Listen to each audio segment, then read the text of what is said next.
अस्सलाम वालेकुम, नमस्कार, सत श्री अकाल एंड गुड इवनिंग। मैं हूं अर्ज़ काज़मी और आप हमेशा की तरह से देख रहे हैं भेजा फ्राई।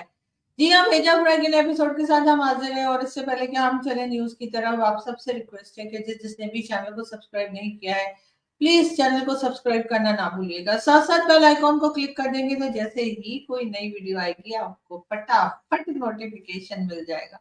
जी हाँ, बात करेंगे हम सबसे पहले पाकिस्तान की और पाकिस्तान की बात करेंगे तो सबसे पहले बात करेंगे गंडापुर साहब की। जी हाँ, जो चीफ मिनिस्टर ऑफ केपीके हैं गंडापुर साहब, उनका कहना है, अली अमीन गंडापुर, उनका कहना ये है कि जी अगर 15 डेज के अंदर अंदर जो शर्तें उन्होंने लगाई हैं, एक तो उनकी भाई सस्ती बिजली की बात की है, उन्होंने कहा है टैक्सेस वगैरह ना हो और इसी किस्म की चीजें जो महंगाई वगैरह को लेकर उन्होंने कहा कि अगर उनके सूबे को ये सारी चीजें नहीं दी गई तो जी वो स्ट्राइक कर देंगे। ना सिर्फ ये कि वो स्ट्राइक कर देंगे बल्कि वो इस्लामाबाद की तरफ आ जाएंगे और अपनी गवर्नमेंट जो है वो उठाकर वो इस्लामाबाद पहुंच जाएंगे और फिर उसके बाद यहाँ पर प्रोटेस्ट शुरू हो जाएगा। ये कहना है अली अमीन गंडापुर का। आप देखते हैं कि इस सिलसिले में गवर्नमेंट क्या करती है। शहबाज शरीफ साहब जो है फिलहाल उनके लिए गवर्नमेंट चलाना बहुत आसान साबित नहीं हो रहा है।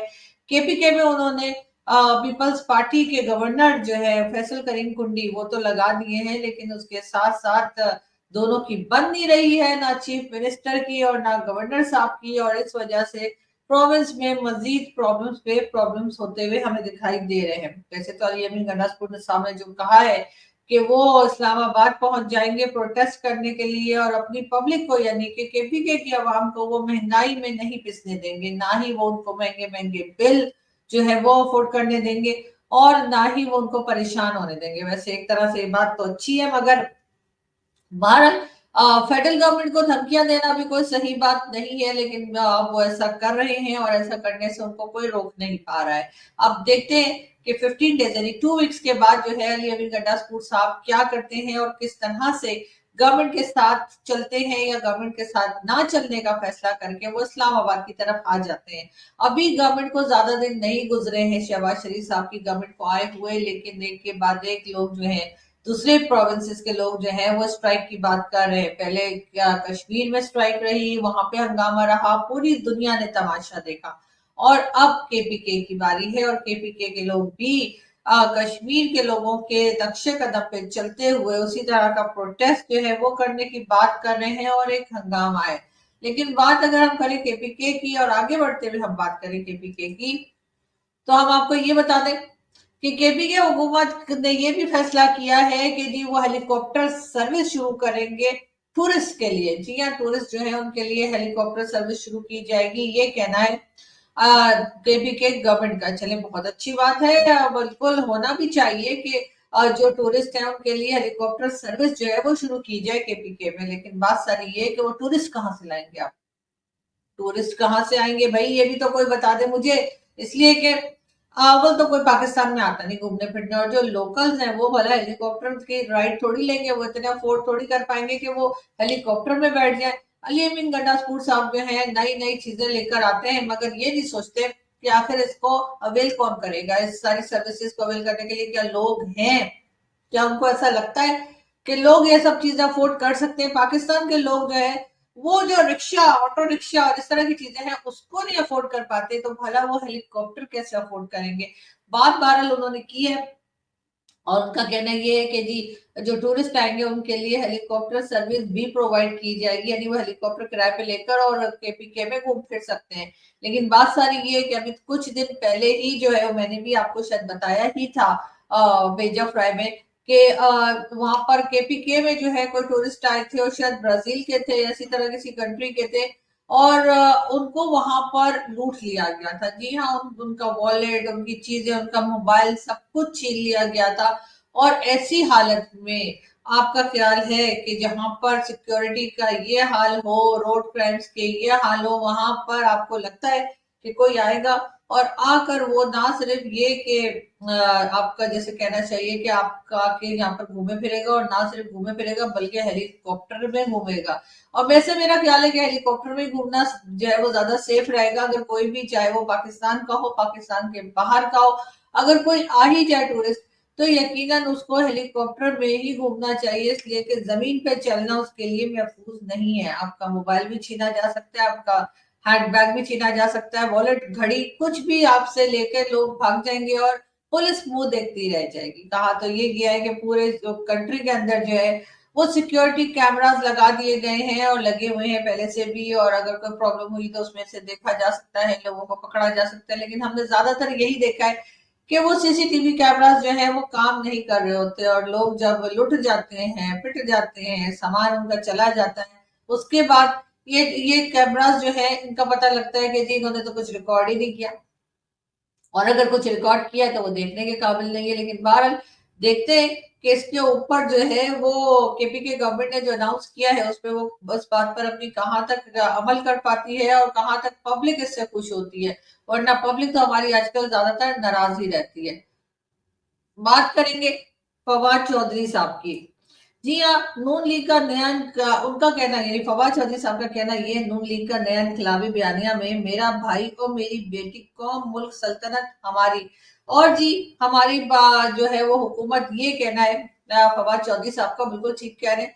अब आप यही देखिए कि शहबाज शरीफ साहब प्राइम मिनिस्टर, उनकी जो भतीजी है यानी मरियम नवाज वो चीफ मिनिस्टर, और इसी तरह से बाकी के भी रिश्तेदार, कोई ये मिनिस्टर, कोई वो मिनिस्टर, कोई क्या, सारे कैबिनेट में पहुंच गए। लेकिन चाहे वो सागदार हो या चाहे जितने मर्जी नवाज शरीफ साहब या शहबाज शरीफ साहब के रिलेटिव हो, मगर बात सारी है क्या ये फर्स्ट टाइम हो रहा है, क्या इससे पहले नहीं हुआ?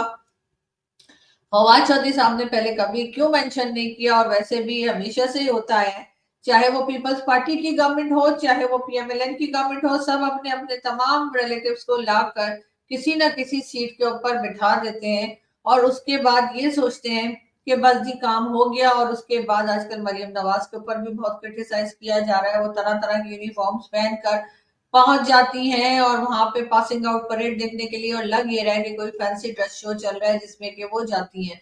लेकिन काम क्या हो रहा है जी, मोटर बाइक देने की बात की गई थी लेकिन वो नहीं दी गई, और कहा यही कि अदालत की तरफ से कह दिया गया कि नहीं जी इसको लेकर तो लोग जो है वो वन व्हीलिंग करेंगे या लड़कियों के कॉलेज के बाहर खड़े रहेंगे, और इस किस्म की बातें करके वो रोक दिया गया। लैपटॉप की बात की है लेकिन पता नहीं लैपटॉप कब मिलेगा और किस वक्त ये स्कीम शुरू की जाएगी, वो तो खैर आने वाला वक्त ही बताएगा। लेकिन ये जरूर है कि जो शहबाज शरीफ साहब की गवर्नमेंट है वो काफी हमें मुश्किल में दिखाई देती है, और लगता है सही है कि आसानी से कोई काम।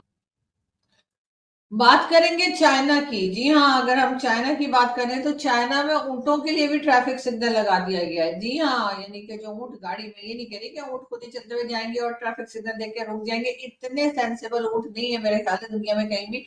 लेकिन बहरहाल ऊंटों के लिए ये कहा गया है कि ऊंटों के लिए भी जो है वो ट्रैफिक सिग्नल लगाए गए हैं, और वो ट्रैफिक सिग्नल को देखकर ही ऊंट गाड़ी या ऊंट जो है उनको लाया ले जाया जा सकेगा।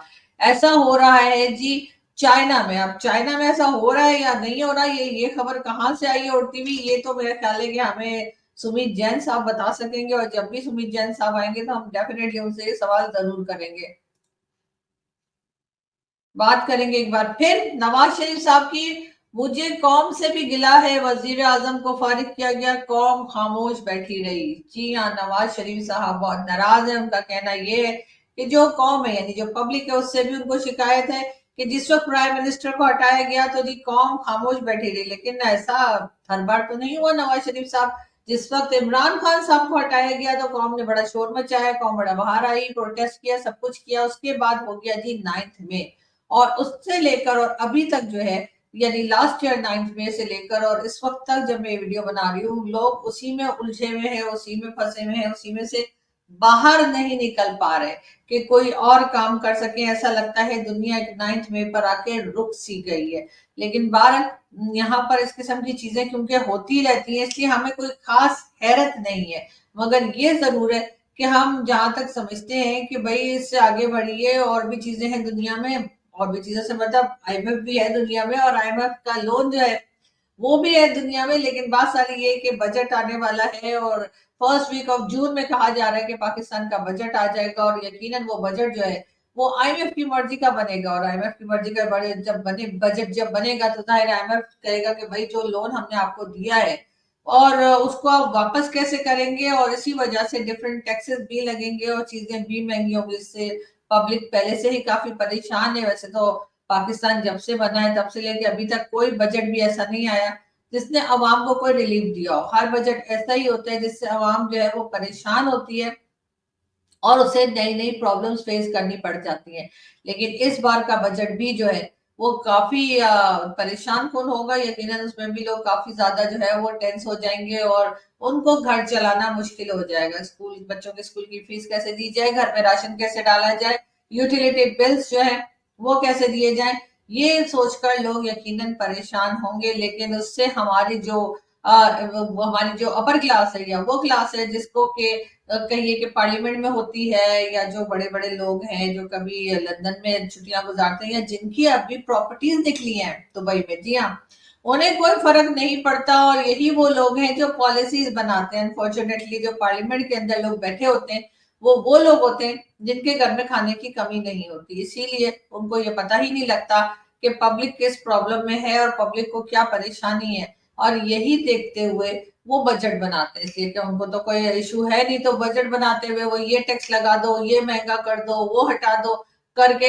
बजट लेकर आ जाते हैं। और उसके बाद आम पब्लिक के बारे में कोई सोचता नहीं, जो कि आम पब्लिक जो बेचारी आजकल पाकिस्तान में जो हाल है, अगर आप पाकिस्तान में रहते हैं और अगर आप पाकिस्तान विजिट करते हैं तो अगर आप मार्केट में जाए तो जैसे मैंने कहा ही है कि पहले भी बताया कि आप लोग अगर मार्केट जाए तो आपको इतने भिखारी मिलेंगे, इतने भिखारी मिलेंगे। अब आप कहेंगे कि जी वो कौन सी नई बात है, पाकिस्तान के तो पूरी दुनिया में पाकिस्तानी भिखारी हैं और पूरी दुनिया से भीख मांगते रहते हैं। लेकिन बात यह है कि पाकिस्तान के अंदर अगर आप पहले मार्केट वार्केट जाए तो आपको इतने भिखारी नहीं दिखाई देते थे जितने अब दिखते हैं। और यकीनन वो देखकर लोग काफी परेशान भी है और हैरान परेशान हो जाते हैं। कैसा लगता है कि दुनिया सारी की सारी जो है वो बाहर आ गई है और सिर्फ भीख मांग रही है। लेकिन लोगों की हालत जो है वो खराब से खराब होती चली जा रही है, जॉब्स खत्म हो रही है।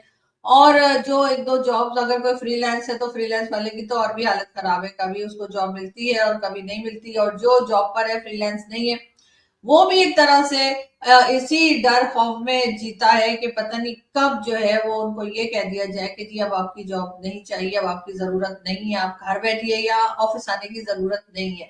यही सब कुछ चल रहा है हर तरह की जॉब में, चाहे वो आपके लिए प्राइवेट कंपनीज हो, चाहे वो मीडिया हो, चाहे वो कुछ हो। तो इसमें लोग जो है वो बहुत परेशान है। पाकिस्तान बनाने वालों ने शायद ये नहीं सोचा होगा कि पाकिस्तानियों की एक दिन ये हालत हो जाएगी। यकीनन उसमें आम सिटीजन्स का कोई भी जो है वो जुर्म नहीं है, आम सिटीजन्स की कोई गलती नहीं है। लेकिन फिर भी जो गलतियां हमारे पॉलिसी मेकर्स करते हैं, जो गलतियां हमारे पॉलिटिशियंस करते हैं, उसको भुगतना जो है वो आम पब्लिक को पड़ता है। इसलिए कि आम पब्लिक बेचारी जो है वो बस डे डे और नाइट काम करके कुछ ना कुछ कमाने की कोशिश करती है, जीने की कोशिश करती है, लेकिन ये लोग जीने का हक भी छीन लेते हैं। और अगर इसी तरीके से सबको यही लग रहा है कि एक बार फिर जो बजट आएगा वो यकीनन ऐसा होगा जो किसी आम आदमी की, मैं गरीब आदमी की बात भी नहीं कर रही, आम जो लोग हैं यहाँ पे, चाहे वो मिडिल क्लास हो, लोअर मिडिल क्लास हो या कोई, तो उनका यकीनन उनकी हालत जो है वो खराब से खराब हो जाएगी। यहाँ पर बीमार पड़ जाना, यानी अगर आपको कोई आप बीमार हो जाए, हॉस्पिटल जाना हो, वही सोच के लोग डर जाते हैं। क्योंकि हॉस्पिटल का खर्चा बहुत होता है, मेडिकल का खर्चा बहुत होता है। और वो तो आम बाकी दुनिया में भी आप कह सकते हैं कि बहुत ज्यादा होता है, लेकिन पाकिस्तान में अगर कोई बीमार हो जाए तो समझे कि बस गया। इसलिए कि हॉस्पिटल वाले सही खाल उतार लेते हैं अपना पैसा लेने के लिए, और इतनी महंगी मेडिसिन है, हर चीज महंगी है और मेडिसिन प्रॉपरली मिल भी नहीं रही है। काफी मेडिसिन ऐसी हैं जो पाकिस्तान में बहुत टाइम से नहीं आ रही हैं और लोग शिकायत कर रहे हैं कि जी हमें हमारी मेडिसिन नहीं मिल रही है। लेकिन उसके साथ साथ मेडिसिन महंगी भी बहुत है। तो हर चीज जब आप महंगी कर देंगे, लोगों की पहुंच से दूर कर देंगे, ना वो खाना खा सकते हैं, ना वो यूटिलिटी बिल्स दे सकते हैं, ना बच्चों की फीस दे सकते हैं, ना ना ही वो मेडिसिन खा सकते हैं। अगर बीमार हो जाए तो यहाँ पर तो यही है कि भाई बीमार होने से तो बेहतर है कि इंसान मर जाए। ये मुझे एक साहब कह रहे थे कि इससे बेहतर है, बीमार होने से बेहतर है कि नहीं पाकिस्तान के लोग जो है वो मर जाए, इसलिए कि बहुत खर्चा होता है जी और इतना खर्चा आपको अफोर्ड नहीं कर सकता। अभी आपने देखा कि भारत में एक हार्ट ट्रांसप्लांट हुआ था एक लड़की का, एक बच्ची का, और उसके बाद जो है उसके लिए कोई पैसे नहीं लिए गए, फ्री में किया गया सब कुछ और भारत की तरफ से। तो यकीनन भारत के लोग कहीं ना कहीं ऐसे काम कर रहे हैं जिसकी वजह से उन्हें दुआएं लग रही है। वैसे तो पाकिस्तान से और भी कई बच्चे मैंने सुना है, देखा भी है कि वो जाया करते हैं भारत में ट्रीटमेंट के लिए। लेकिन क्या कभी आपने सुना है कि कोई पाकिस्तान आ गया हो ट्रीटमेंट के लिए? नहीं, पाकिस्तान से तो हमारे लीडर भी बाहर निकल जाते हैं, चाहे वो नवाज शरीफ साहब हो, शहबाज शरीफ साहब हो, आसिफ अली जरदारी साहब हो, या कोई भी दूसरा, अगर आप उनका नाम लीजिए तो आपको पता लगेगा कि इनको अगर जुकाम भी हो जाए तो ये बाहर चले जाते हैं। ये मुझे फ्लू हो गया, मैं ऐसा करता हूँ, मैं लंदन से ट्रीटमेंट करवा के आता हूँ, लेकिन आम पब्लिक को यहीं पे मरने के लिए, सड़ने के लिए छोड़ के चले जाते हैं। और यहाँ पर मेडिकल का जो हाल है कि यहाँ पर लोगों को, जो जिससे मैंने कहा कि बीमार होते हुए डर लगता है कि यार अगर हम बीमार हो गए तो इसका मतलब है कि हमारा तो सारा कुछ बिक जाएगा। और यही हमने होते हुए देखा है, लेकिन उसकी रीजन यही है कि पाकिस्तान में हर जगह पे करप्शन है, और करप्शन इतनी ज्यादा है कि लोग जो है यानी कि जो हमारे लीडर्स आते हैं या हमारे पॉलिटिशियंस आते हैं, हमारी गवर्नमेंट्स आती हैं, वो इस फील्ड में कुछ काम ही नहीं करती हैं कि जी हमारे यहाँ जो मेडिकल की फील्ड है उसको थोड़ा सा बेहतर किया जाए, लोगों को यहाँ पे इलाज मिले। कहा तो जाता है कि जी फ्री हॉस्पिटल्स बना रखे हैं। इमरान खान की गवर्नमेंट में भी यही कहा गया था कि जी शौकत खाना में फ्री हॉस्पिटल है, वहां पे फ्री में इलाज होता है। इसी तरह से कई दूसरे जो पॉलिटिशियंस आते हैं, चाहे वो शहबाज शरीफ साहब हो या कोई भी, हर एक आके यही कहता है कि जी हमने हॉस्पिटल बनाए और वहां पे फ्री ट्रीटमेंट होती है। लेकिन ऐसा नहीं है। चाहे वो शौकत खानम हॉस्पिटल हो, चाहे वो कोई दूसरा XYZ हॉस्पिटल हो जो हमारे पॉलिटिशियन खुद बनाते हैं, और थोड़े बहुत बनाए, मतलब बहुत ज्यादा भी नहीं बनाए, थोड़े बहुत बनाए, और वो अनाउंस ये करते हैं कि जी फ्री इलाज होता है, तो वहां पे लोगों का यही कहना है कि फ्री इलाज नहीं होता। आजकल भी मेरे घर में जो मेड आती है, उसको उसकी तबीयत सही नहीं थी, उसको डॉक्टर ने कोई ऑपरेशन बताया था, और यहाँ का जो सबसे बड़ा हॉस्पिटल यानी पिम्स हॉस्पिटल है, वैसे तो सरकारी हॉस्पिटल है वो, वहां पर उसको एडमिट ही नहीं कर रहे थे। और उससे कहा जी हमारे पास जगह नहीं है, आप जो है फिर आइएगा। इसी तरह से करते करते कई मंथ्स आगे चले गए, और वो बेचारी, उसको वो तकलीफ उठाते उठाते परेशान होके आखिरकार थक हार के वो जो है रावलपिंडी के किसी हॉस्पिटल में जाकर उसने अपना ट्रीटमेंट करवाया पैसे देकर। और ये हाल है हमारे यहाँ इस्लामाबाद और रावलपिंडी, जहाँ पे मैं मौजूद हूँ, वहां के हॉस्पिटल्स का। लेकिन पैसा लेने के बाद भी क्या ये लोग ट्रीटमेंट देते हैं सही? क्या पैसा लेने के बाद भी क्या आपको लगता है कि जो पेशेंट गया है वो ठीक ठाक बाहर आ जाएगा? नहीं, ऐसा नहीं है। इसलिए कि वहां पर अक्सर ऐसा होता है कि लोगों के पास ट्रीटमेंट के टाइम पर या जब कोई पेशेंट आता है तो उनके पास वो चीजें ही नहीं होती हैं। आप किसी भी हॉस्पिटल में चले जाएं, इनके पास जो इक्विपमेंट्स चाहिए होते हैं हॉस्पिटल में कि जी किसी मरीज की जान बचाने के लिए, या किसी को फौरन ही अगर जरूरत पड़ जाए ऑक्सीजन की या किसी चीज की, तो वो चीजें हमारे यहाँ के हॉस्पिटल, बड़े बड़े हॉस्पिटल्स में नहीं है।